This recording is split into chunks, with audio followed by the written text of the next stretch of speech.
Buenos días, soy Leonardo Guidi, analista financiero de Conectar Bursátil. Hoy es viernes 20 de septiembre del 2024 y este es el resumen semanal de los mercados que comenzamos viendo de qué manera Estados Unidos tuvo una excelente semana luego de que se terminara finalmente el ciclo de alzas de tasas. En realidad ya se había terminado hace más de un año atrás, pero ahora podemos decir que se ha iniciado finalmente el ciclo de bajas de tasa de la Reserva Federal, porque el pasado día miércoles finalmente vieron que la Fed se reúne cada 8 semanas.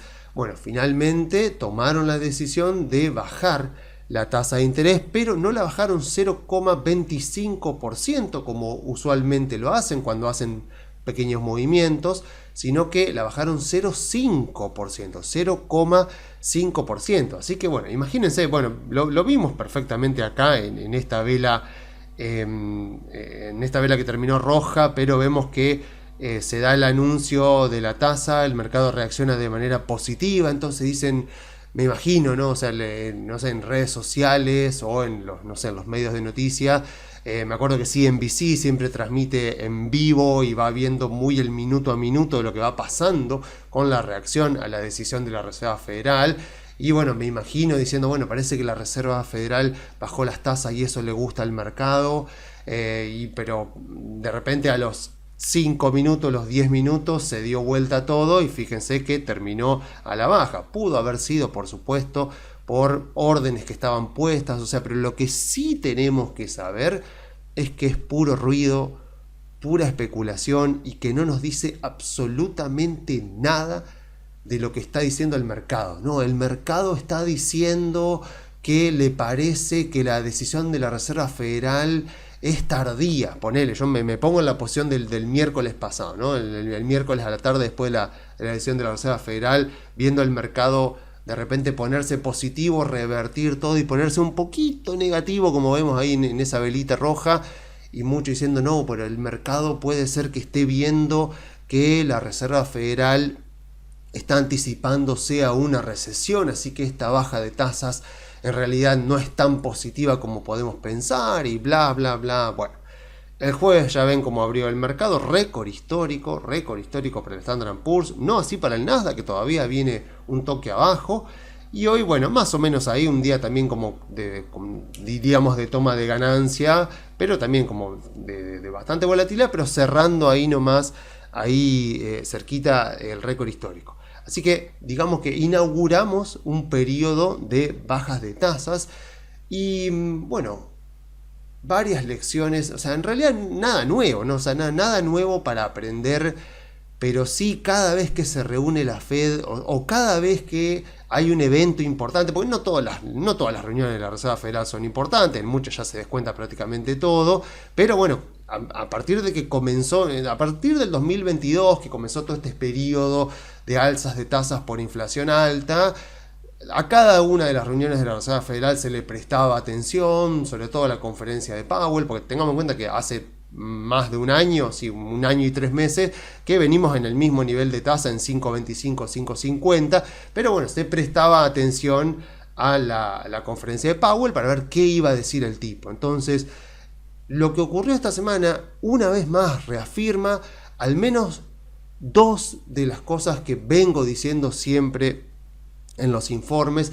En primer lugar, bueno, justo arrancamos ahora exactamente el ciclo de bajas de tasa. Entonces yo puedo decir, bueno, a ver, ¿cuándo fue la reunión en la cual se terminó estableciendo la tasa en el nivel de 5.25, 5.50, donde estuvo hasta el miércoles pasado? Bueno, fue la reunión del 26 de julio del 2023. O sea, 26 de julio, hace más de un año que venimos con tasas en 5.25, 5.50. O sea, miren esto.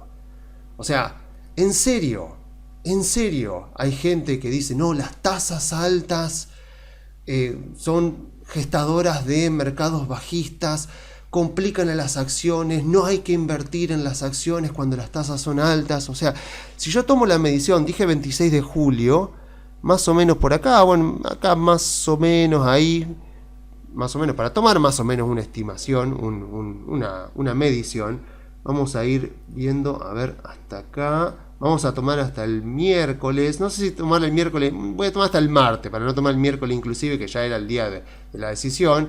Y estamos hablando de 23, casi 24% de suba. O sea, 24% de suba tuvieron las acciones. Fíjense que esa última decisión de la Reserva Federal provocó la corrección de mercado que vimos durante 3 meses el año pasado. A partir de ahí después hubo recuperación en B corta y bueno, todo lo que vimos, pero 24%. O sea, tengamos en cuenta de que el promedio histórico del Standard & Poor's anual es 11% más o menos, y que el promedio histórico en mercados alcistas, como estamos ahora, es más o menos de un 20%. Acá estamos hablando de que con tasas de interés del 5.25, 5.50, como estuvieron desde el 26 de julio hasta el miércoles pasado, tomando la medición, las acciones en Estados Unidos subieron 24%, o sea, 24%, o sea, superando incluso el promedio histórico. O sea, es como que digo, bueno, o sea, yo sé que voy a seguir escuchando a la gente, a analistas, expertos, hablando de si las tasas de interés son malas para las acciones cuando suben, si son buenas cuando bajan. No nos metamos en eso, o sea, no caigamos, porque la respuesta es que no hay una reacción predeterminada de las acciones a los movimientos de tasas de interés. O sea, yo entiendo que por ahí, sobre todo a los analistas, por ahí que nos gusta por ahí encontrar las cosas exactas de los mercados, o sea, tratar de encontrar algo que prediga, o sea, porque de eso se trata todo, ¿no? O sea, tenemos que tratar de encontrar, de ver de qué manera podemos predecir el comportamiento de los mercados. Bueno, jode que uno por ahí diga, mira, las tasas de interés se han subido y los mercados han subido, se han subido y los mercados han bajado, se han bajado y los mercados han bajado y se han bajado y los mercados han subido. Han pasado los 4 escenarios.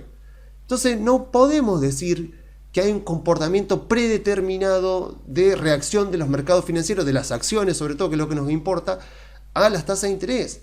Entonces no podemos usarlas como predictores. Entonces, cada vez que escuchemos ruido, que encontremos artículos hablando, bueno, se bajan, a partir de ahora entramos en un ciclo de baja de tasas de interés.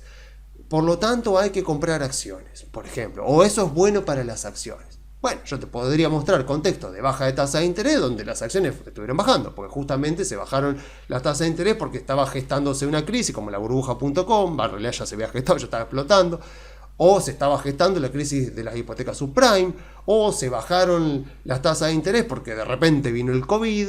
Pero no sé, por ejemplo, tenemos un contexto de 2019. 2019 es un contexto que podríamos ir a llegar a ver, porque fue un contexto donde se empezaron a bajar las tasas de interés a mediados de 2019 y sin que haya una recesión de por medio. Entonces es un contexto como para verlo, porque el 2019 fue un año espectacular para las acciones. O sea, el Standard & Poor's subió 31%, el Nasdaq por supuesto subió más.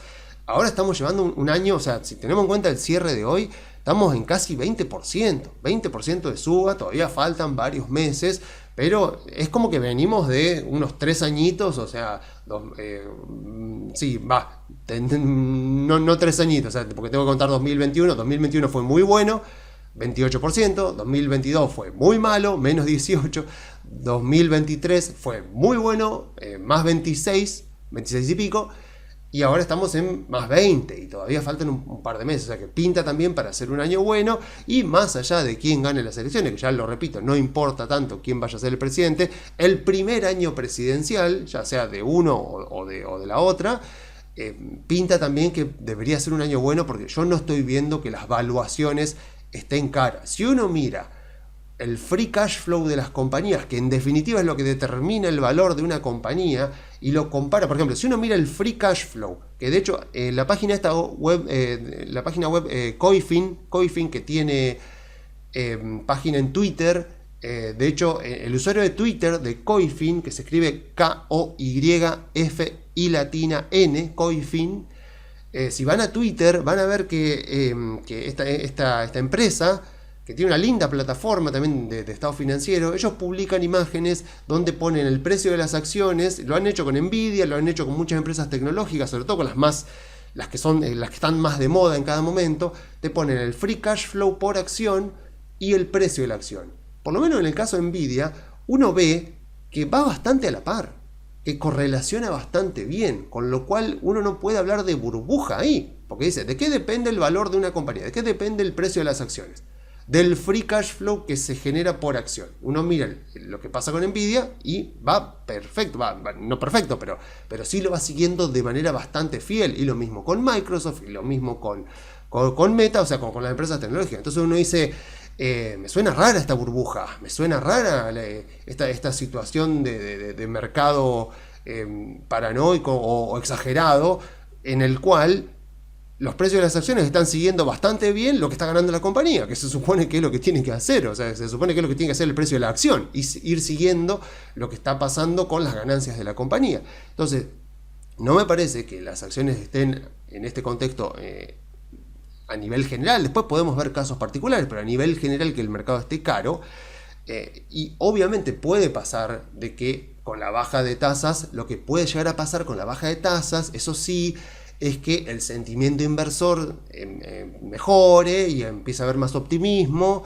Entonces los inversores, que capaz que hasta ahora estaban un poco más al margen, empiecen a tener más apetito por el riesgo y empiecen a pagar valuaciones más altas por las compañías, que es lo que normalmente se dice comúnmente como que pagan price earnings más altos, o sea que hay igualdad de condiciones, o sea, la misma compañía, pero antes te pagaba un price earning, no sé, invento algo, de 20, y ahora están dispuestos a pagarte por la misma compañía, por las mismas estimaciones futuras, un price earning de 25. ¿Por qué? Bueno, porque el rendimiento que le da la renta fija ya no le satisface tanto. Eso puede llegar a pasar.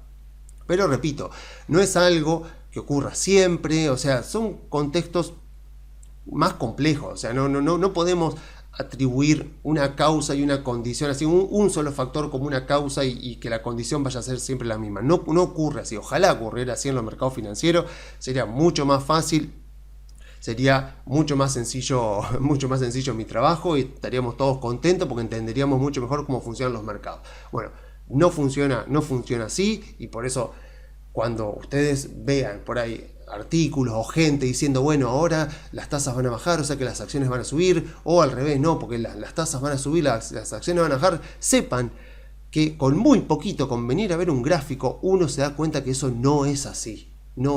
Tuvimos más de un año con tasas de interés en 5.25, 5.50, y el Standard & Poor's subió 24%. Y si le contamos los dividendos que deben haber pagado las empresas por el portafolio del Standard & Poor's, más todavía. Entonces, esa es una de las cosas que, por lo menos nuevamente podemos concluir, y podemos, como conclusión, o sea, podemos extraer como información que nos sirva para la toma de decisiones de esta nueva reunión de la Reserva Federal.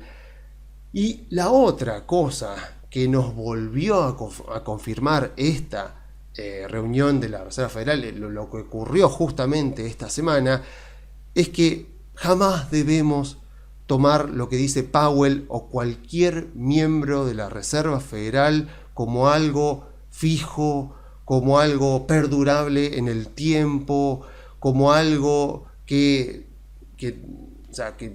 se va a mantener y que nosotros debemos casi como obedecer, porque los tipos cambian de opinión todo el tiempo. O sea, después de cada una de las reuniones de la Reserva Federal se emite un reporte. Cada 2 reuniones se emite este reporte más amplificado, donde te muestran las proyecciones. Obviamente que no pegan una, o sea, afortunadamente, o sea, la Reserva Federal, afortunadamente para ellos, los tipos han logrado mantener la reputación, porque tienen un track record tan malo de no pegar una, de decir la inflación va a ser esto, o sea, pero no porque los tipos sean malos, sino porque, o sea, que no, porque tienen todos doctorados en física, en economía, en finanzas, por supuesto, o sea, son todos doctorados los tipos que laburan ahí adentro, o sea que conocimiento tienen. Pero bueno, el futuro es demasiado complejo, o sea, las variables que influyen en lo que después va a terminar siendo la tasa de inflación, o sea, el PBI, el empleo, o sea, depende de variables, pero tan diversa y tan impredecible que no tenés forma de poder predecir qué va a pasar dentro del año que viene. O sea, y los tipos todavía siguen haciendo predicciones como a 2-3 años hacia adelante. O sea, saben por supuesto que los tipos no, que ellos no se obligan a nada. Si ellos dicen vamos a hacer esto y después cambian las cosas, ellos no están obligados a seguir con lo que dijeron anteriormente, pero también entonces es deshonesto intelectualmente que después salgan a decir, no siempre lo dice, ahora cada vez lo dicen menos, pero que después en algún momento salgan a decir que ellos están actuando de manera proactiva, porque acá lo dijeron. O sea, que no, estamos actuando de manera proactiva, estamos anticipándonos, estamos bajando, porque obviamente muchos le habrán dicho, che, ustedes están bajando la tasa de interés, es porque ven que las cosas vienen mal. Y Powell, en la conferencia de prensa, de hecho, como que se esforzó mucho en recalcar el hecho de que lo estaban haciendo de manera proactiva, estaban anticipándose, o sea, no lo estaban haciendo porque estén viendo una recesión inminente. Repitió varias veces que la economía de Estados Unidos está fuerte, el mercado del empleo no está en un nivel que a ellos le preocupe, la tasa de desempleo, etcétera, etcétera. Pero después ves las cosas que hacen y vos decís, bueno, no, muchachos, o sea, no son para nada proactivos. Ustedes reaccionan, o sea, reaccionan y tratan de dar la imagen como de que están en control de la situación, pero después se reúnen cada 8 semanas y cada 8 semanas dicen, bueno, ¿qué hacemos?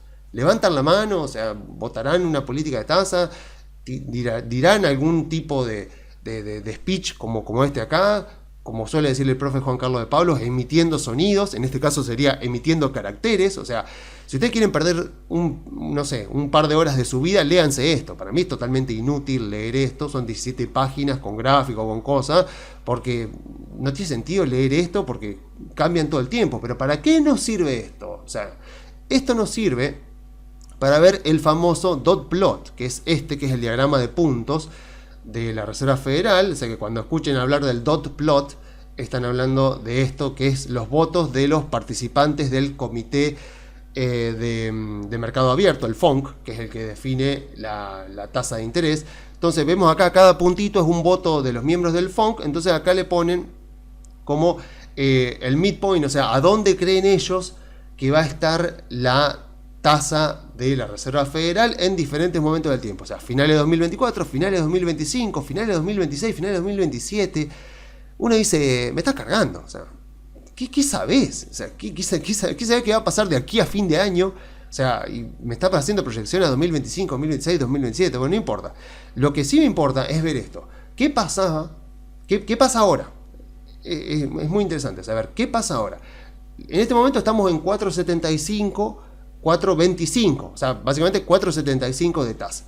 Cuando miramos acá cómo esperan los miembros del Comité de Mercado Abierto de la Reserva Federal que esté la tasa a fin de año, ven que estamos en 4.75 y los tipos, por lo que veo acá, la mayoría está votando en 4.25. Como que están esperando de aquí a las 2 reuniones que quedan en el año, bajar la tasa de interés 0,5%. No sé si 0,5 en una y nada en la otra, o 0,25, pero lo que le están diciendo los tipos es, mira, estamos esperando bajarla 0,5% en las 2 reuniones, o sea, en lo que queda del año. Entonces, uno dice, bueno, ¿el mercado está suponiendo eso? No, el mercado está suponiendo que la van a bajar 0,5 la próxima reunión de noviembre, que cae justo ahí en las elecciones, y 0,25 en la última reunión. O sea, básicamente el mercado espera que hoy la tasa que está en 4,75 termine en 4 el año. La Reserva Federal dice que no. Bueno, vamos a ver qué decía la Reserva Federal el 12 de junio. O sea, hace 2 reuniones atrás. Antes de que ocurriera, pues me fui 2 reuniones atrás y no una, para ver lo que pasaba con las proyecciones antes de que ocurriera lo de Japón, antes de que ocurriera el problema de las tasas de interés de Japón, a ver qué era lo que decían. Bueno, lo que decían era esto. Cuando se preguntaban, acuérdense, en aquel momento, de vuelta, 5.25, 5.50, los tipos decían acá 4.75, o sea, se fijan, para finales de 2024, la mayoría estaba votando 4.75 y tampoco era una mayoría muy absoluta. estaba como bastante parejo, pero te estaban diciendo, esperamos terminar, acuérdense, estábamos en 5.25, la mayoría estaba diciendo, estamos queriendo terminar el año en 4.75, pero no estaba todo muy convencido, o sea, más o menos te estaban diciendo, vamos a bajar la tasa de interés 0,5. Bueno, ya lo vieron, o sea, ya bajaron 0,5 el miércoles pasado y ya esperan, ellos mismos te están diciendo, vamos a bajarla vamos a bajarla a 0,5 más. Y el mercado dice no, el mercado dice esperamos que la bajen 0,75 más. O sea, básicamente, o sea, para que quede bien claro, o sea, no tienen ni idea de qué van a hacer. Entonces, prestar atención, o sea, basar nuestras decisiones sobre si la Reserva Federal va a subir o va a bajar la tasa, no tiene sentido. No tiene sentido porque además, o sea, a ver, antes de seguir, o sea, entonces, ¿cuál sería la conclusión? Bueno, no entrar en ese juego, no entrar en la especulación, a ver si van a subir las tasas, si van a bajar las tasas. Mantengámonos al margen de eso, pues justamente lo que más me importaba decir de todo esto es que los movimientos que puedan tener las tasas de interés a futuro van a tener muy poca influencia en el resultado final de nuestras inversiones. O sea, si nosotros compramos buenas empresas, las compramos a valuaciones que consideramos que son bajas y estamos dispuestos a mantener la inversión el tiempo que sea necesario hasta ver plasmadas las expectativas que nosotros tenemos sobre los resultados de la compañía en los estados financieros, o sea, en las ganancias de las compañías, entonces, por puro sentido común, por hacer eso nos tiene que ir bien, más allá de lo que pase con las tasas de interés, de si las tasas suben, si las tasas bajan, si el sentimiento inversor mejora porque bajaron las tasas, o si empeora porque las tasas subieron. O sea, si hicimos bien el laburo, entendemos la compañía y la compramos en un contexto donde decimos, che, mirá, le hice una evaluación, hice una proyección conservadora y me da que aún así la empresa está barata. Bueno, por lógica te tiene que ir bien. Obviamente, nos va a ir mal si hacemos malas estimaciones. Obviamente, ahí es culpa nuestra. O sea, si nos equivocamos con las estimaciones que hacemos, y bueno, sí, muy probablemente nos va a ir mal. Pero ahí ya no nos va a ir mal porque subió la tasa de interés. Ahí nos va a ir mal por nuestra propia culpa, por nuestra responsabilidad. Bueno, justamente eso es lo mejor de todo para aprender. O sea, ahí cometemos errores y ya está. Corregimos los errores, mejoramos las estimaciones y así es como se aprende. Entonces, yo lo voy a repetir las veces que sea necesario, porque me parece fundamental entender que el valor de una empresa, como lo dije hace un momento, depende de los free cash flow por acción. Y tiene sentido que las acciones se muevan en base al free cash flow que la empresa genera por acción. Y si, bueno, free cash flow me parece algo demasiado compacto, yo lo puedo desglosar. Y entonces lo que me queda es que el valor de una empresa depende principalmente de los ingresos, los márgenes de rentabilidad, o sea, el rendimiento sobre el capital invertido, y el costo de capital. Entonces, durante el año 2022, el último mercado bajista que vivimos, la baja se dio principalmente por la alta inflación, que afectó principalmente a los ingresos y a los márgenes de rentabilidad de las empresas. Afectó principalmente a los ingresos, a los márgenes de rentabilidad también, pero mayormente a los ingresos. Y no se debió la baja tanto a la suba de las tasas de interés que por supuesto aumentaron el costo de capital. O sea, tuvimos las tres, tuvimos un contexto, o sea, claro, como pensemos contextos anteriores, ¿no? O sea, la década de los 90, la década de los 2000, la década de los 2010. En esa década, cuando se subieron las tasas de interés, no se subieron por inflación. Entonces, ahí te aumentaba el costo de capital. Entonces, vos veías que esas subas de tasa de interés no provocaron mercados bajistas hasta que después, bueno, explotó la burbuja.com, explotó la burbuja inmobiliaria y ya sabemos lo que pasó. En este caso, en 2022, las subas de las tasas de interés se daban en respuesta a una alta inflación. Y como ya lo demuestra mucho Pablo Fernández en su paper sobre la inflación, él dice, la inflación destruye el valor de las empresas, porque como pagás impuesto a la ganancia con una base imponible en términos nominales, lo que termina pasando es que con un contexto de alta inflación hay una mayor parte de tu riqueza que se la lleva el fisco. Y al mismo tiempo, la alta inflación te impide hacer cálculo económico. O sea, ¿a qué nos referimos cálculo económico? Que está muy en boga porque Milei lo repite todo el tiempo.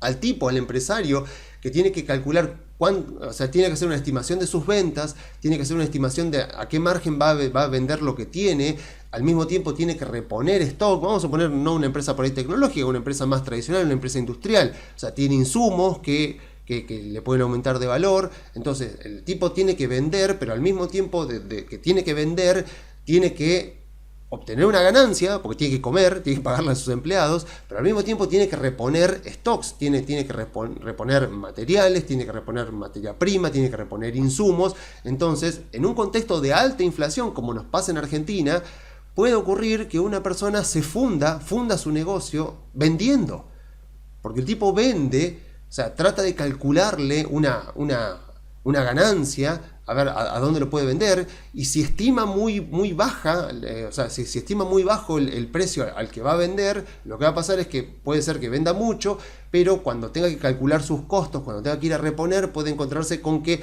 sus insumos subieron más de lo que él aumentó sus precios, por lo tanto quedó como descalzado con los márgenes.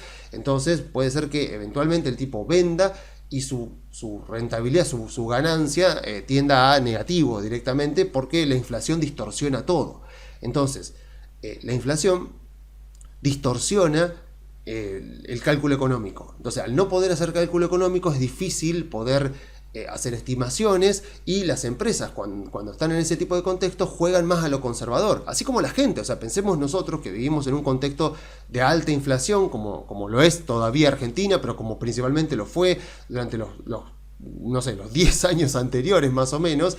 Pensemos eso, pensemos si vos crees, o pensemos puntualmente, o sea, nosotros los argentinos, lo que fue esta época del año pasado, o sea, agosto, septiembre, octubre del año pasado. O sea, tal vez uno compraba cosas no perecederas, o sea, compraba latas, o sea, compraba comida en un stock mucho más alto del que iba a consumir, porque le quemaban los pesos en la mano, o sea, y entonces se sobreestoqueaba de tal vez comida, de comida que sea más duradera, no porque quería comer esa cantidad de comida en ese momento, sino porque necesitaba sacarse los pesos y resguardarse en bienes reales.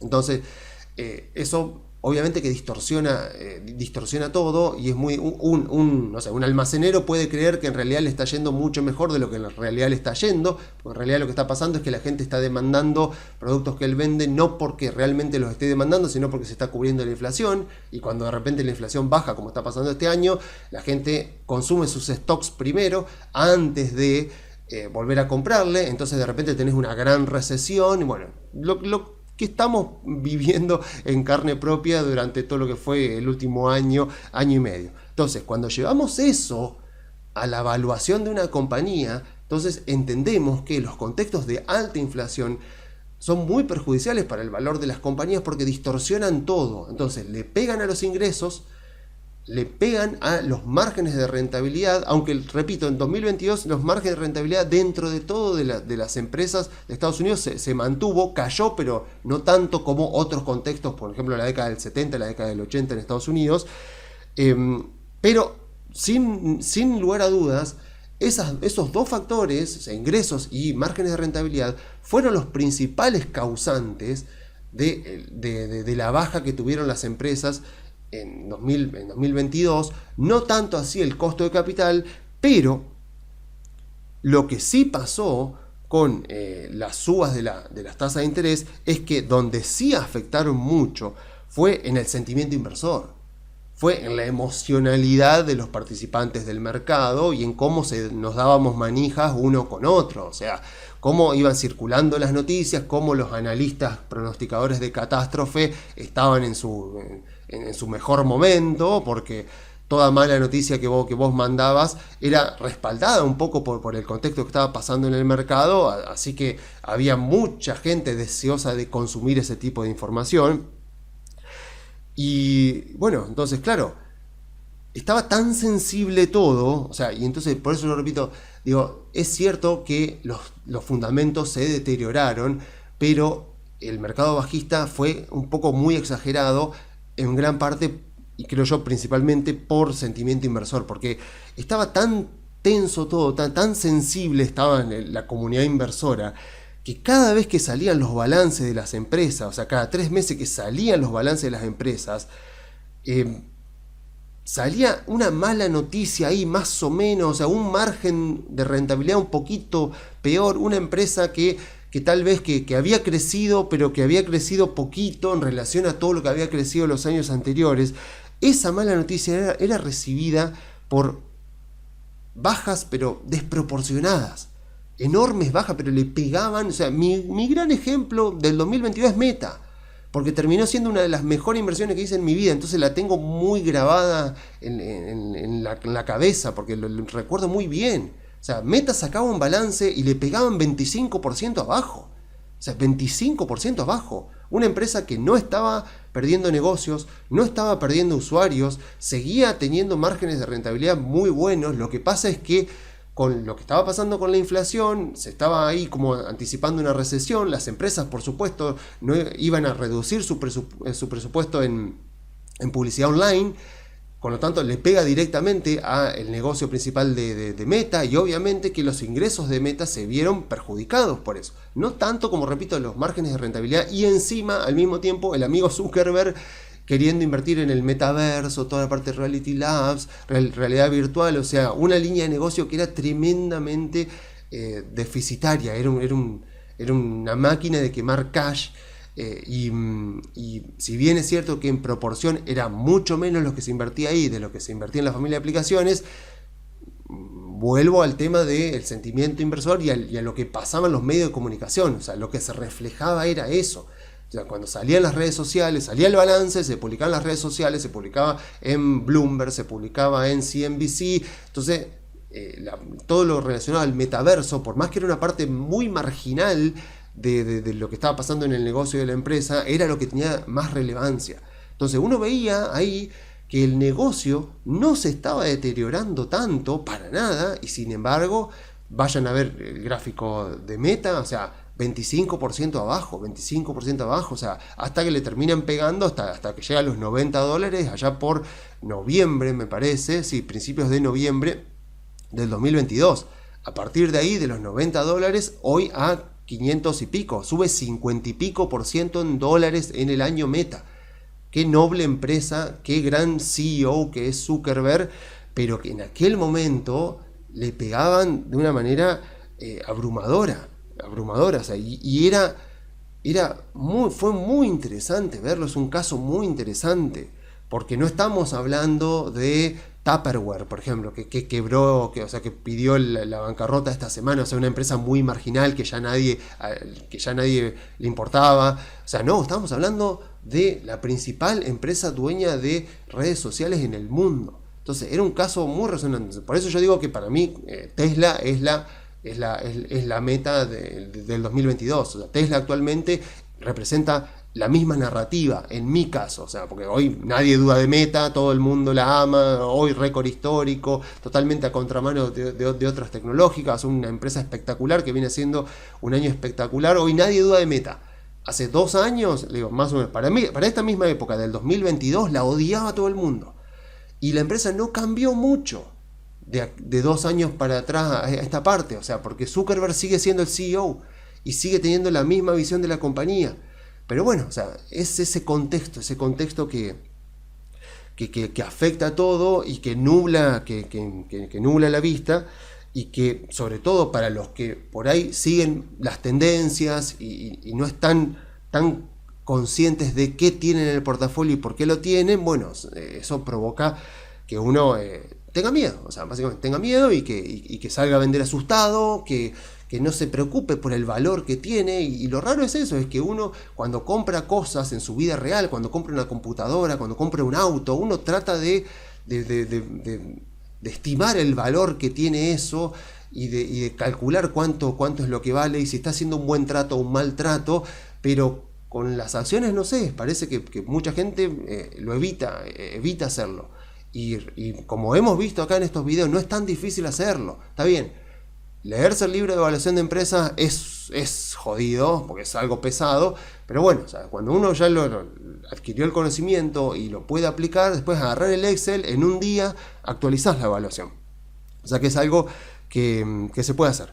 Pero bueno, volviendo entonces a aquel momento, yo creo que el principal causante del mercado bajista de 2022 fue ese sentimiento inversor que sobre reaccionaba a las subidas de tasas de la Reserva Federal, considerándolo como un cambio de paradigma absoluto y como que las tasas de interés eran el principal componente que determina el valor de las compañías. Por lo tanto, si las tasas de interés estaban subiendo, las compañías no podían hacer otra cosa más que caer.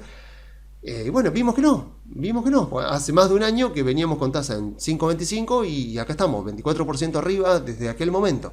Pero bueno, en ese momento donde la emocionalidad es lo que más invade del señor mercado, como diría Benjamin Graham, cuando la emocionalidad es lo que más invade a los inversores y el señor mercado está pesimista y está muy, muy enojado por lo que está pasando, bueno, o sea, las acciones pueden caer sin ningún tipo de piso. Y es doloroso, es muy doloroso ver que vos tenés una acción en un portafolio de una empresa y vos sabés que es una buena compañía, pero le pegan y le pegan y le pegan, y lo único que haces es rezar, aunque sea para decir que no vayan yo a necesitar dinero durante este mes, durante este periodo, que no vaya a tener yo que sacar plata de la bolsa, de mi portafolio de inversión, porque voy a estar obligado a vender unas inversiones buenísimas con empresas buenísimas, solamente que el mercado está en un contexto muy pesimista y me las está castigando, pero yo sé que no valen lo que el mercado está diciendo en este momento.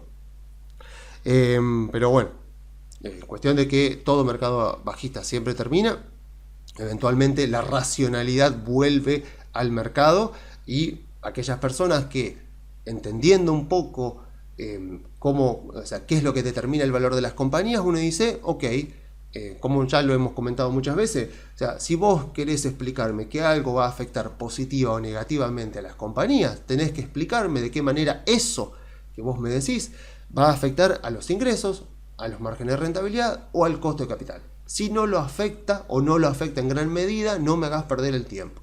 2022 fue lo que yo les conté, ¿no? La inflación afectó a los ingresos, afectó a los márgenes de rentabilidad, la suba de la tasa de la Fed afectó al costo de capital, pero principalmente cuando uno después ve los balances que se presentaron en aquel momento, uno ve que los más castigados fueron los ingresos, los márgenes no tanto.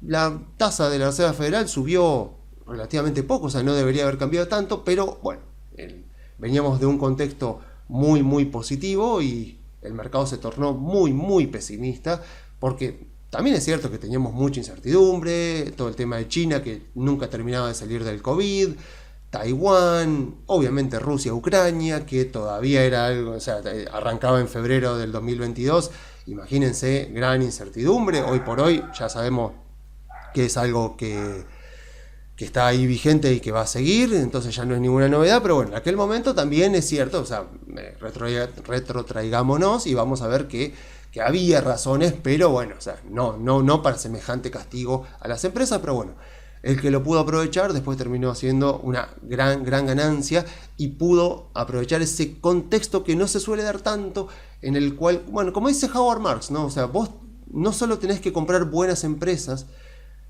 sino que principalmente tenés que hacer buenas compras de empresas. O sea, si haces una buena compra de una buena empresa, lo que sería haber comprado Meta ahí finales de 2022, mejor todavía.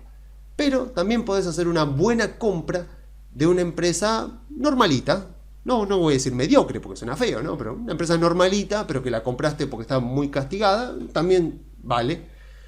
Y lo mismo, por supuesto, o sea, está totalmente desaconsejado, por supuesto, hacer una mala compra de una buena empresa. Porque vos podés tener una muy buena empresa, pero la compraste a una evaluación imposible de alcanzar, o sea, con expectativas descontadas en los precios muy optimistas, y bueno, por más que compraste una zarpada empresa, la inversión termina siendo mala.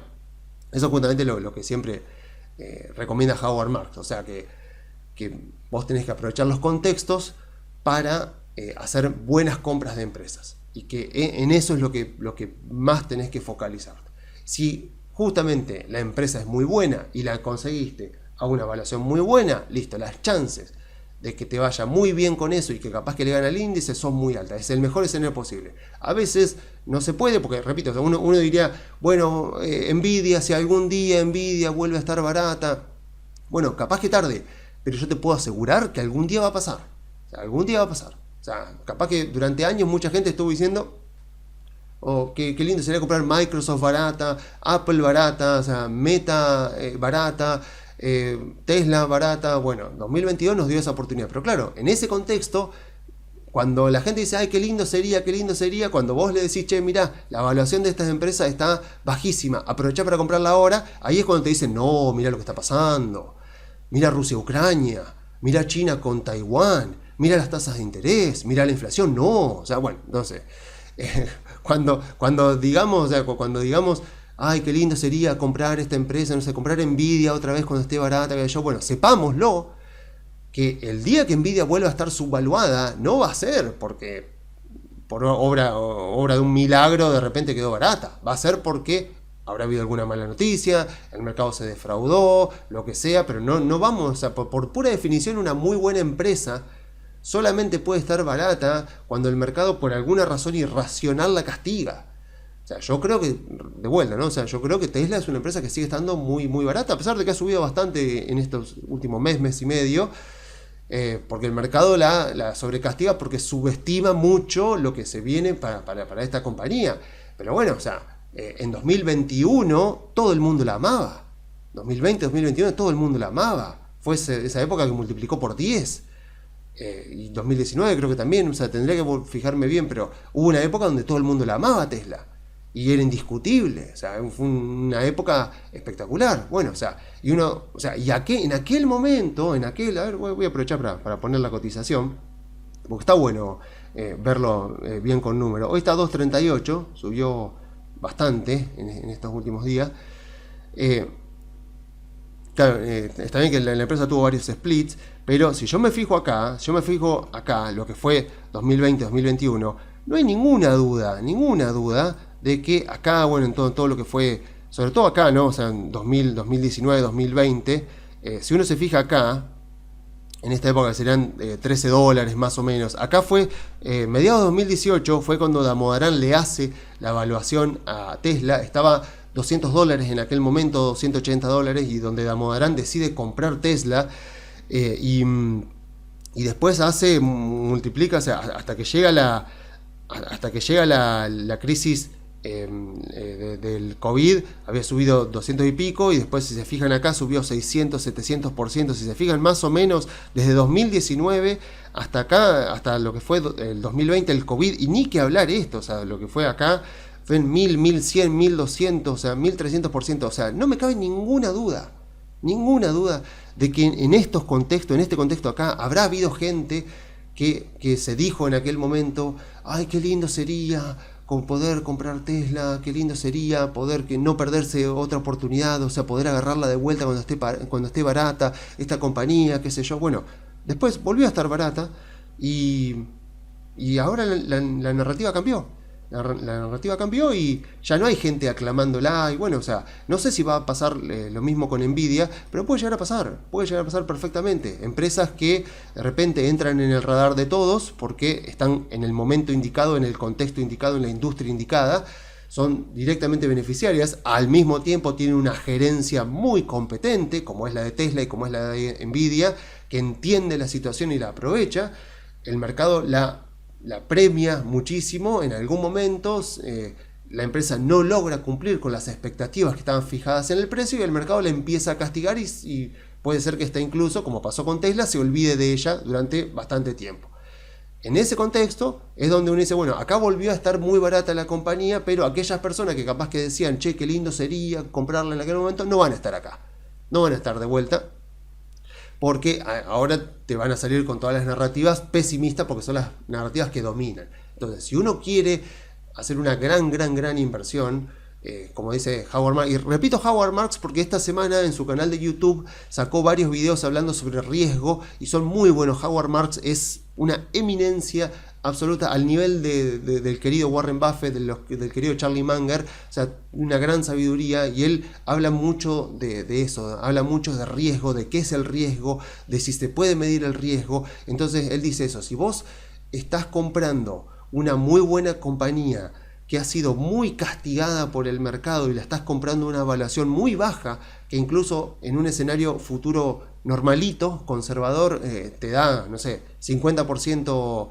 de suba que puede tener la acción, ahí estás logrando la alquimia de los mercados, donde estás logrando invertir con un alto rendimiento esperado y con un bajo riesgo, asumiendo un bajo riesgo, justamente porque la compraste en un contexto donde todos la detestan, no la quieren. O sea, hay un sentimiento muy negativo hacia esa compañía. Entonces, me fui como demasiado de tema, pero bueno, referente a todo esto, pensemos un poco que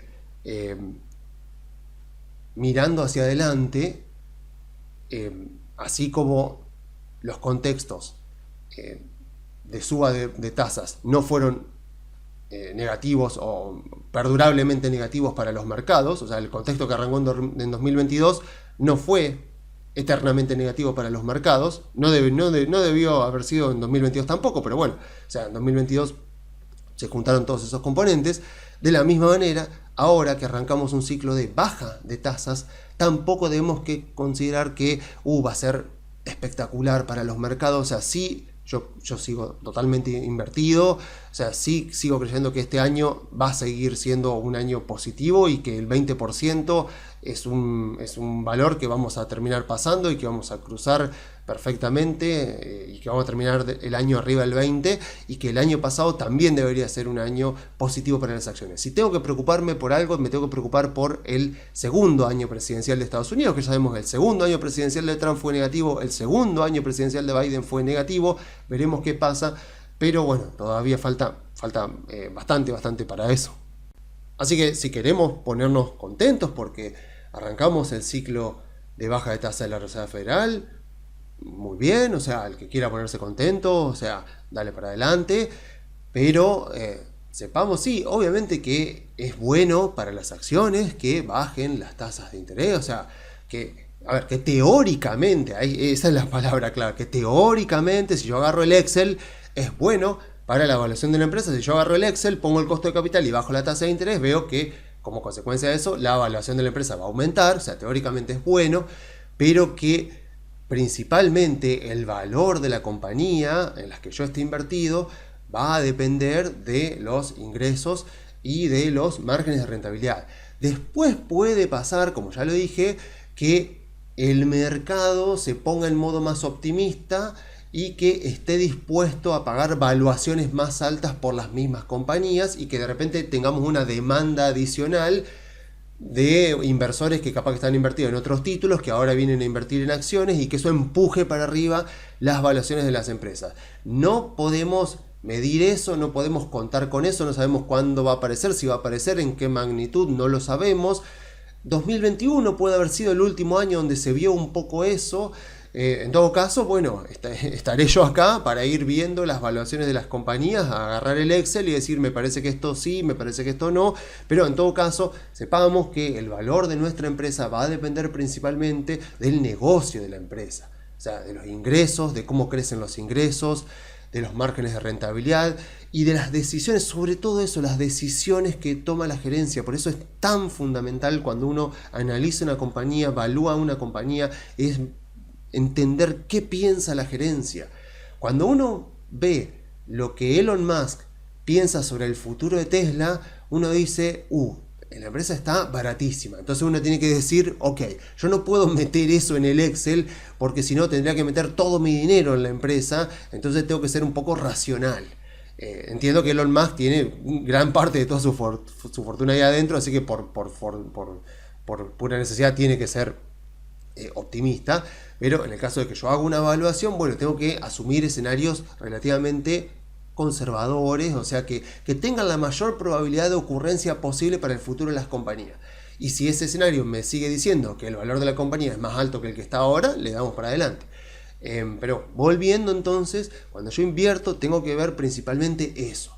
Porque yo no sé, como ya les digo, yo no tengo idea qué va a pasar ahora. O sea, suponemos que la Reserva Federal va a seguir bajando las tasas de interés. Vamos a ver quién es el próximo presidente de Estados Unidos, si presiona de una manera o presiona de otra manera la Reserva Federal, si las tasas de interés las siguen bajando el año que viene, si llegan a un 4% a fin de año y dicen hasta acá estamos, si la bajan, yo supongo por una cuestión histórica que van a intentar bajar las tasas al 3%. O sea, 3% como promedio histórico. El 3% es el promedio histórico de Estados Unidos en los últimos 100 años.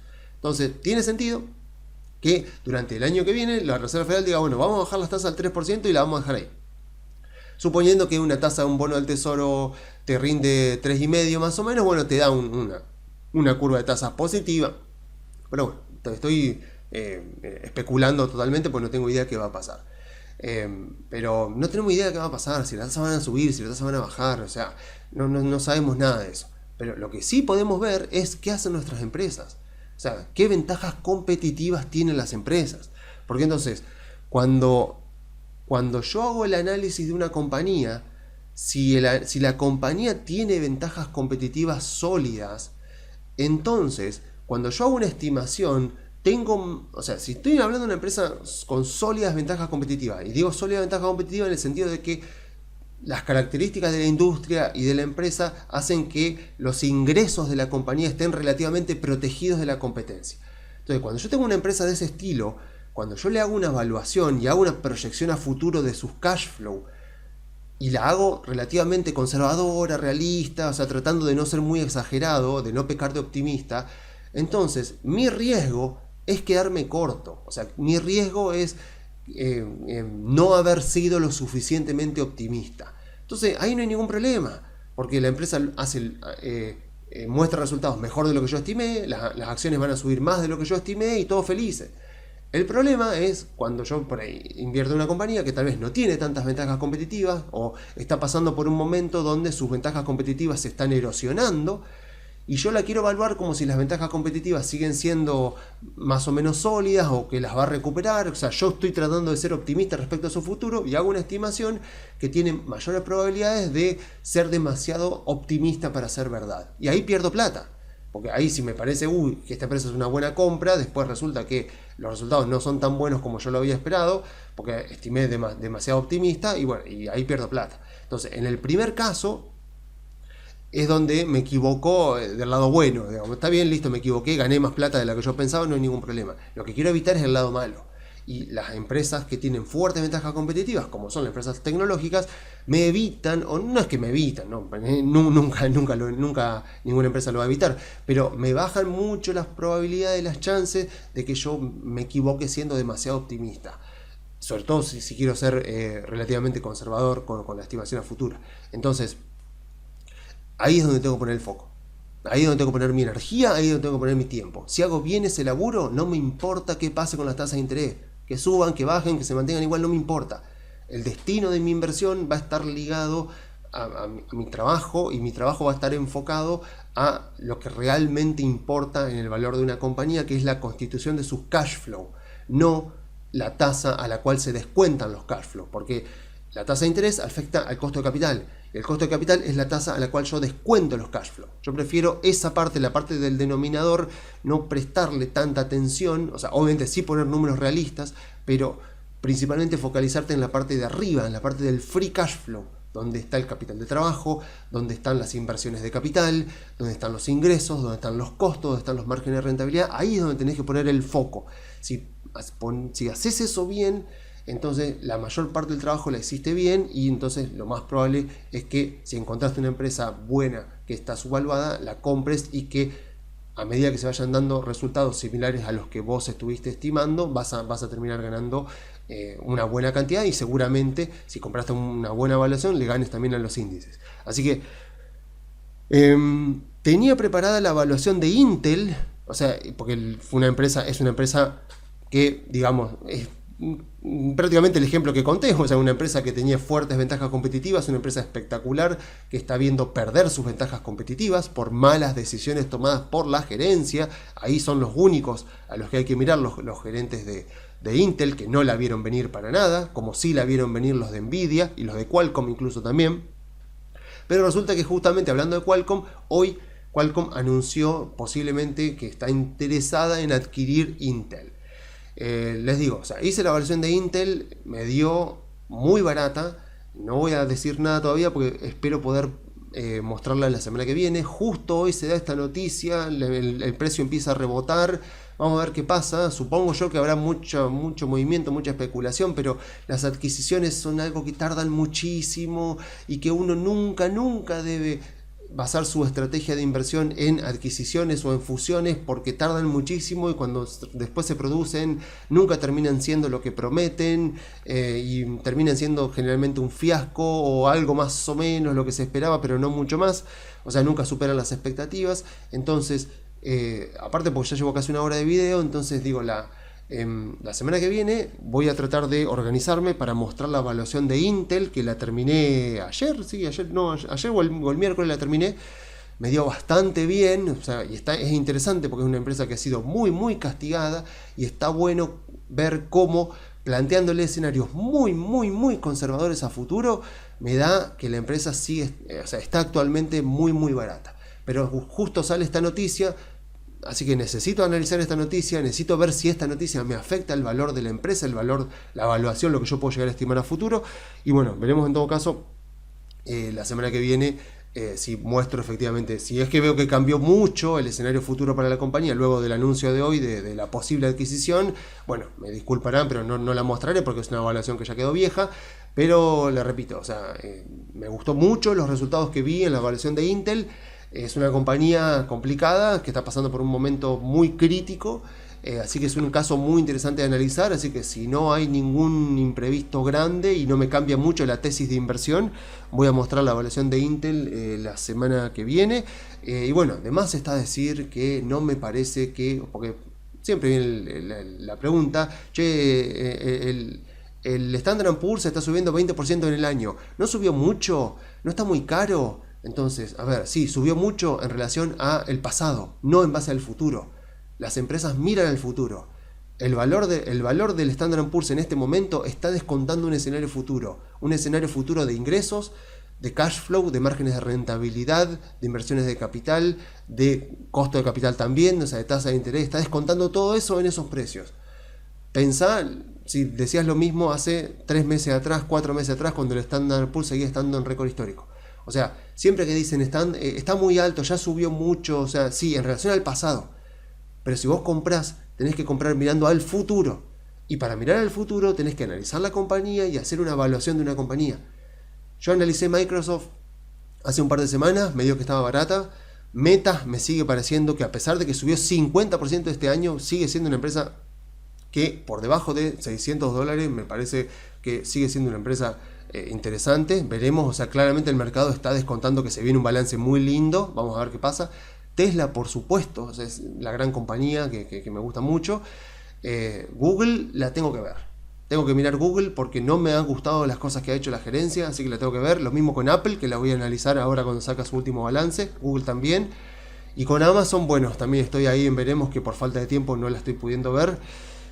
Veremos a ver si la logro analizar antes de fin de año, porque también es todo un tema. Pero a nivel general, no me parece que las empresas estén caras, siguen sin... O sea, si tengo que pensar un momento, vamos a ser sinceros, si tengo que pensar en un momento en el que en Estados Unidos las acciones, así hablando en general, estuvieron caras, tenemos que ir al 2000, tenemos que ir al burbuja.com. Después puede haber algún sector, por supuesto siempre hay alguna empresa, pero es muy raro, muy raro. Sé que mucha gente mira los price earnings, son al pedo, no hay que mirarlos, los price earnings no sirven más que para por ahí utilizar ciertos atajos para ver lo que está mirando el mercado, lo que está descontando, lo que está queriendo pagar el mercado.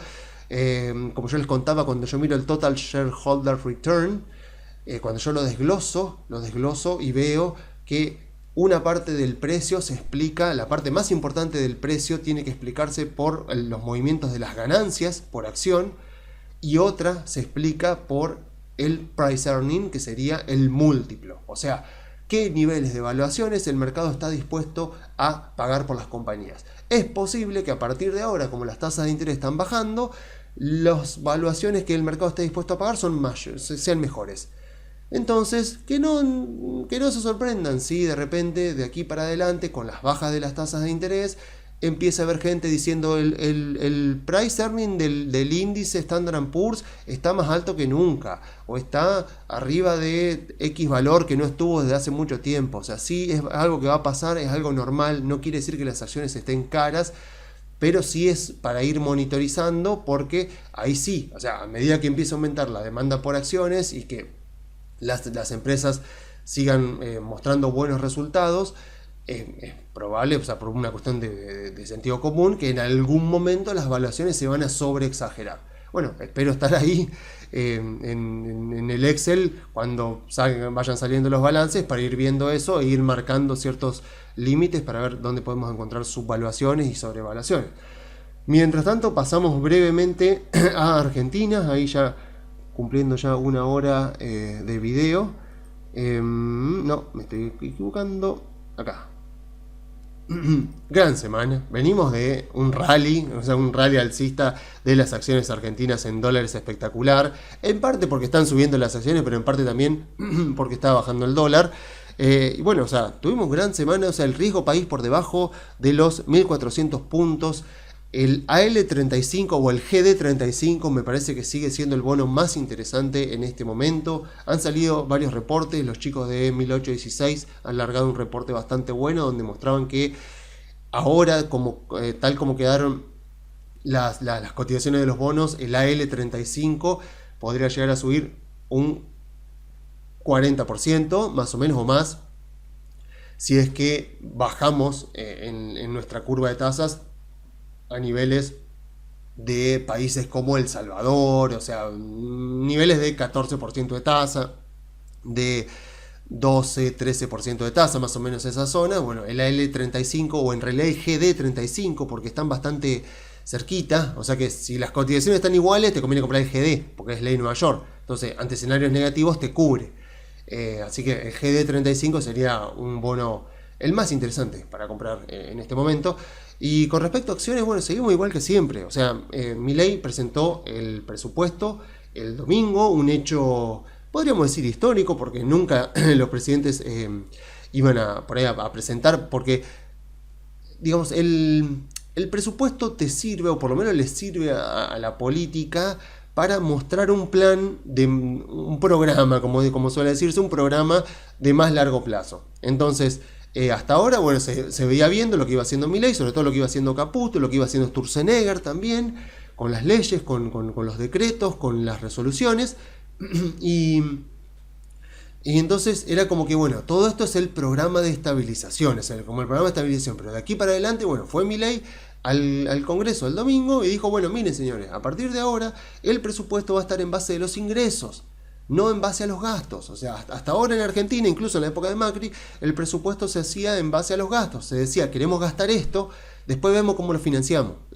Parece increíble, porque uno nunca haría eso con su familia. Bueno, a veces uno en algunos caprichos puede ser que lo haga, pero generalmente no lo va a hacer. O sea, va a estimar primero sus ingresos y en base a sus ingresos va a estimar los gastos.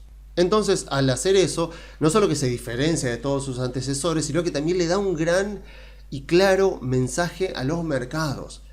O sea, en el sentido de que él dice, el superávit fiscal es innegociable. Entonces yo voy a tener superávit fiscal, voy a estimar los ingresos y al mismo tiempo, otra cosa que fue muy importante del discurso fue que no va a ser política económica contracíclica, no va a ser política fiscal contracíclica. O sea, que es básicamente algo keynesiano. O sea, básicamente como lo que dijo Milei es, bueno, mira, si la soja se va a $1.000 y tenemos una super cosecha y nos ingresa una torta de dólar, una tonelada de dólar, un camión de dólares de todas las exportaciones que estamos teniendo, no lo vamos a usar para despilfarrarlo y para hacer gasto público. De la misma manera, si de repente nos viene una super sequía y de repente tenemos muchos menos ingresos de lo que esperábamos, tampoco vamos a salir a endeudarnos, vamos a salir a tener déficit fiscal, o sea, para poder financiar el presupuesto. No, o sea,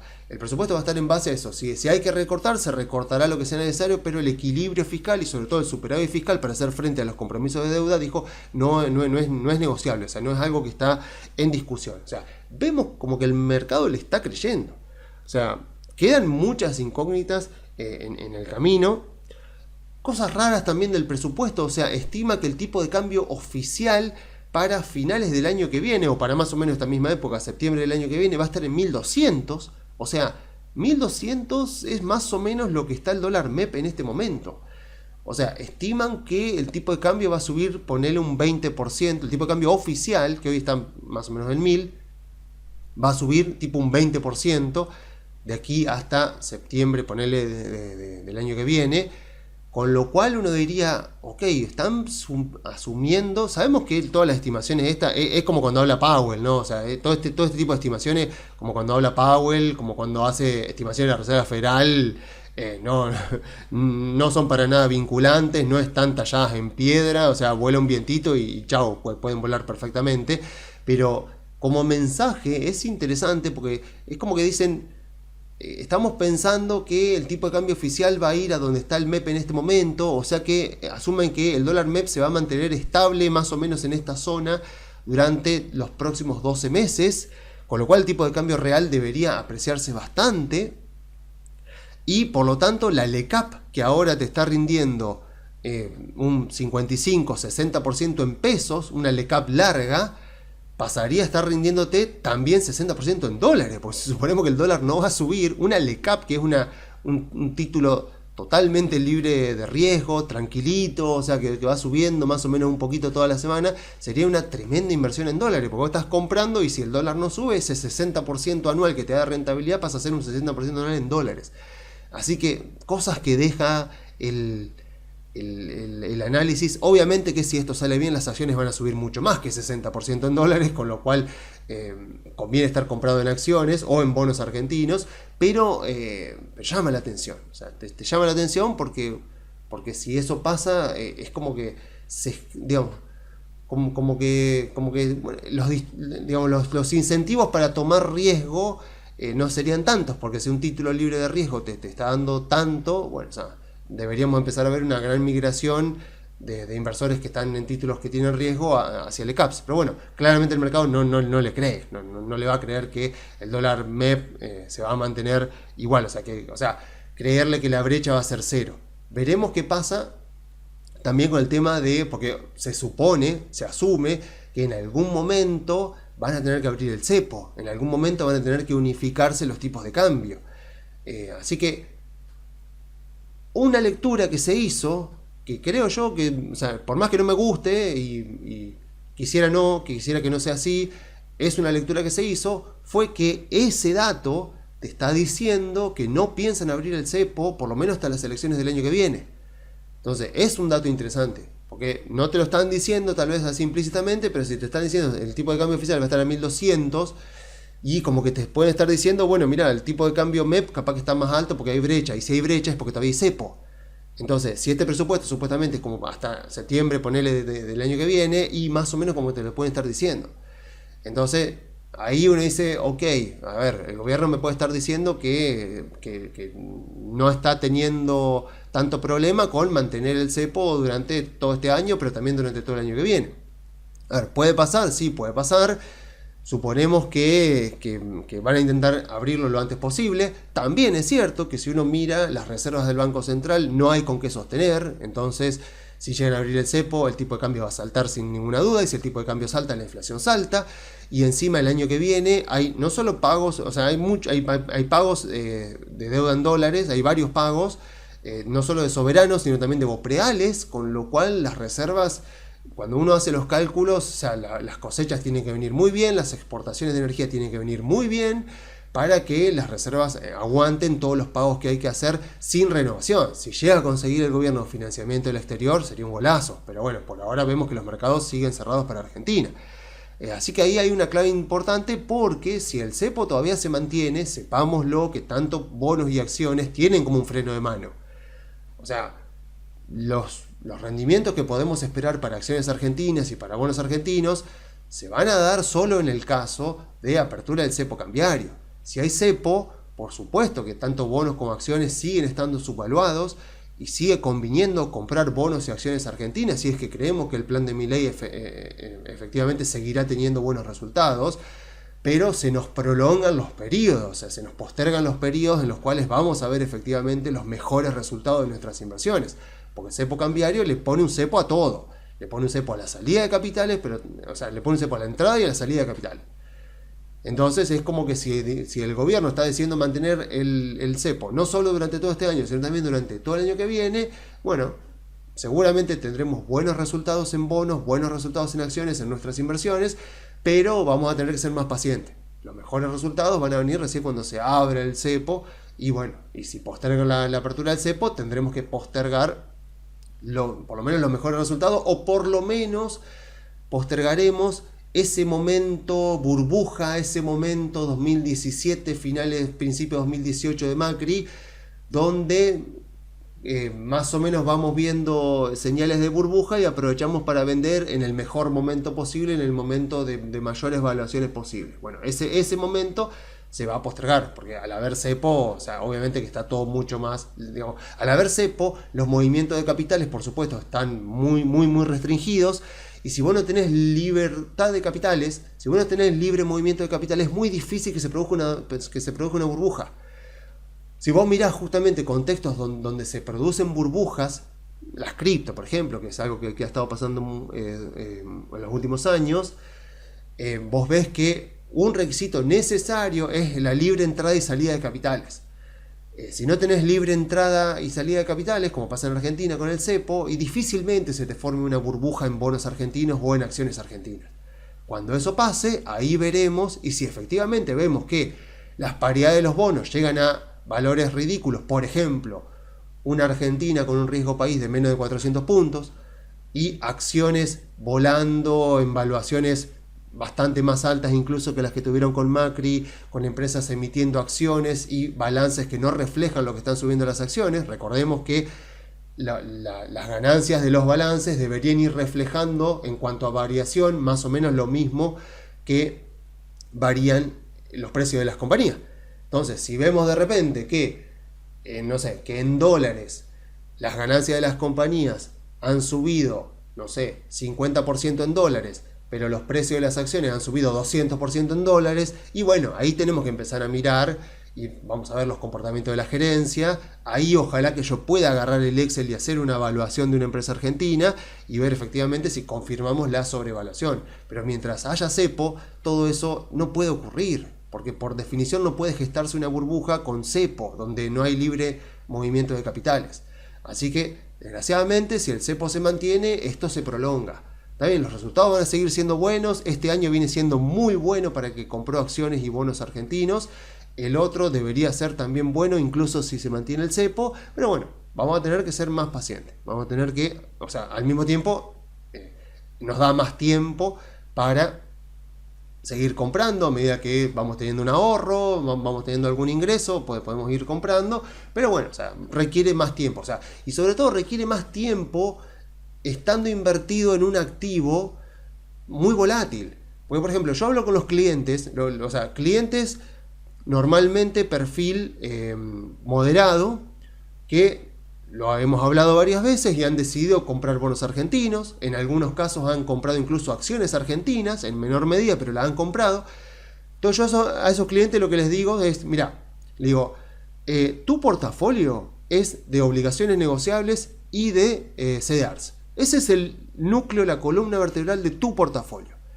Nuestro objetivo a largo plazo siempre es que tu portafolio termine siempre estando invertido 100% en obligaciones negociables y en CDR. Después discutimos entre nosotros cuánto porcentaje en uno y cuánto porcentaje en el otro, pero los dos instrumentos principales de tu portafolio, los que apuntamos siempre a tener, son obligaciones negociables y CDRs.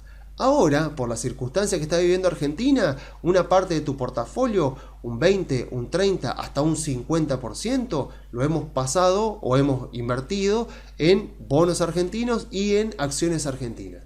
Pero no es nuestro objetivo estar siempre invertidos ahí. Nuestro objetivo es capturar toda la ganancia que pueden brindarnos los bonos y las acciones argentinas, y eventualmente, cuando yo como tu analista considere que los bonos han quedado caros, que las acciones han quedado caras, ahí pasarnos total o parcialmente, o sea, o pasarnos de a poco de vuelta a CDRs y a obligaciones negociables, para de esa manera que tu portafolio quede ahí. O sea, eso es algo que me ha pasado con varios clientes durante este último año y medio. O sea, clientes que venían con un perfil muy moderado, muy tranquilo, muy conservador, muy de CDRs, y que han visto lo que está pasando en Argentina. Generalmente, como se imaginarán, también son por ahí clientes más favorables a Milei, o son de Juntos por el Cambio, o sea, son digamos, de esa orientación política. Entonces ven con buenos ojos lo que está pasando, me dicen, bueno, quiero comprar acciones argentinas, quiero comprar bonos argentinos, bueno, listo.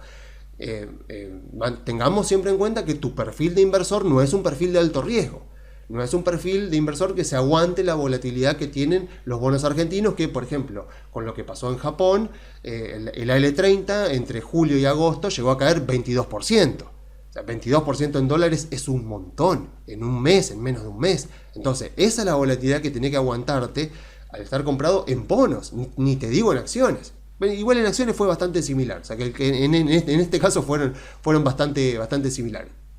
Pero digo, esa es la volatilidad que tenés que aguantarte. Entonces cuando el cliente me dice, bueno, sí, yo igual quiero aprovechar esta oportunidad para comprar bonos y acciones argentinas, listo. Vamos a definir un porcentaje de tu portafolio, pero siempre con la mirada puesta en que estamos invirtiendo en esto, pensando en algún momento en vender esto con una ganancia y pasarte a tu principal instrumento, que son los CDRs y las obligaciones negociables, porque tu perfil de riesgo, tu tolerancia al riesgo, tu horizonte temporal y tus expectativas de rentabilidad se reflejan principalmente en estos dos instrumentos, en las ONs y en los CDRs, no en los otros, porque los otros son de riesgos muy altos.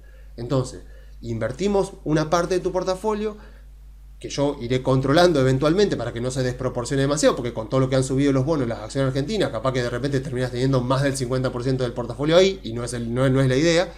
Entonces yo iré monitorizando eso, y entonces cuando yo considere necesario haremos movimientos para que tu portafolio siempre tenga un perfil de riesgo lo más moderado posible, porque ese es tu perfil de riesgo como cliente. Pero bueno, tampoco podemos dejar de desaprovechar esta oportunidad, sobre todo cuando el propio cliente la quiere aprovechar. Entonces, aprovechemos esta oportunidad, como yo le digo a muchos clientes, aprovechemos esta oportunidad, capturemos todo lo posible de los bonos argentinos, las acciones argentinas, pero siempre con vistas a que no pensamos quedarnos eternamente acá.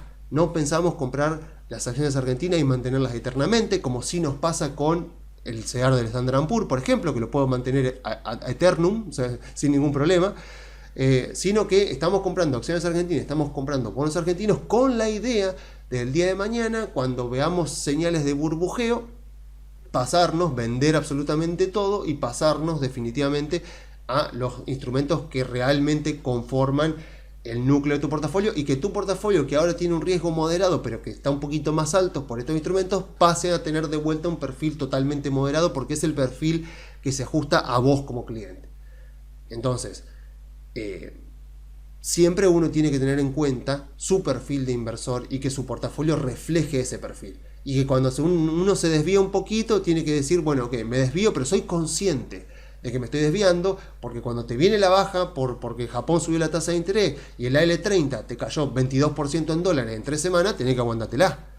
Y tenés que decir, sí, ok, yo compré esto porque sigo confiando en que el gobierno argentino está haciendo las cosas bien, esto es algo temporal, esto es algo que hice con una parte de mi portafolio, lo puedo aguantar, si tengo que vender, venderé algo de CDRs, venderé algo de obligaciones negociables, que es la parte de mi portafolio pensada más para largo plazo y pensada más para nutrirme de necesidades en caso que las necesite ahora, y dejo lo otro para que siga su desarrollo y eventualmente el día de mañana pueda cosechar los rendimientos que me pueden llegar a dar los activos argentinos si es que todo sale bien. Entonces, con ese tipo de estrategia podemos aprovechar las coyunturas sin necesariamente salirnos de nuestro perfil de riesgo, y con la idea siempre de volver a nuestro perfil de riesgo cuando hayamos ya considerado... Uy, ¿qué pasó acá? cuando hayamos considerado que ya hemos logrado el objetivo. Y, o sea, siendo justamente así de flexible. O sea, cuando encontramos una oportunidad, o sea, tenemos un portafolio que está configurado de una manera, encontramos una oportunidad, la aprovechamos, una vez que la aprovechamos, volvemos otra vez a nuestra disciplina de nuestra estrategia original. Por ejemplo, yo les hablaba de que había hecho la evaluación de Intel, que la veremos si todo sale bien la semana que viene. Intel no me parece una empresa con grandes ventajas competitivas, no me parece una empresa como para decir, che, quisiera tenerla a largo plazo, creo que es una empresa que tiene mucho por hacer, pero es una empresa que la han castigado tanto que me parece que está dando una buena oportunidad, pero de ninguna manera estoy pensando decir, che, quiero aprovechar para comprarla y mantenerla durante 4 o 5 años. Pero es una empresa que por ahí puede ser que esté dando una oportunidad. Entonces, capaz que uno dice, bueno, me interesó, con una partecita de mi portafolio la aprovecho y cuando consigo el objetivo y, no sé, se recuperó y subió hasta el objetivo que yo le puse de precio, listo, la vendo y vuelvo o sea, con ese dinero, con esa ganancia, sigo con mi estrategia original, no sé, de comprar el Standard & Poor's, comprarme el Nasdaq, por ejemplo, pero aprovechando esas oportunidades puntuales. Bueno, acá sería lo mismo, pero no tanto con empresas puntuales, sino con activos, o sea, directamente, con Argentina. Entonces, yo creo que Argentina sigue dándonos grandes oportunidades y ahora veremos a ver qué pasa con el tema del cepo, pero creo que va para largo. O sea, que pensábamos que a fin de año se podría llegar a abrir el cepo, parece que los números no dan, vamos a ver qué pasa el año que viene, veremos la cosecha del año que viene, veremos las exportaciones de energía del año que viene, veremos qué pasa en enero, cuando el Toto Caputo tenga que pagar las amortizaciones del AL30, a ver de dónde sacan la plata o si utilizan las reservas del Banco Central y seguimos en reservas negativas, veremos, está todo por verse, sea como sea, las cosas se están haciendo. Los resultados de a poco se van viendo, la inflación está llegando a un punto donde ahora le cuesta bajar, pero es ese último tramo. El Toto Caputo, por lo menos, yo creo que está haciendo un buen trabajo, Sturzenegger también. Así que bueno, veremos a ver si los mercados siguen confiando y si eventualmente logran levantar el cepo para que efectivamente los capitales puedan venir a invertir no solo a activos financieros argentinos, sino también a la economía real. Mientras tanto, seguimos aprovechando las oportunidades con vistas hoy más que nunca, cada vez más con largo plazo, 12 meses para adelante, o sea, como mínimo hasta la apertura del cepo.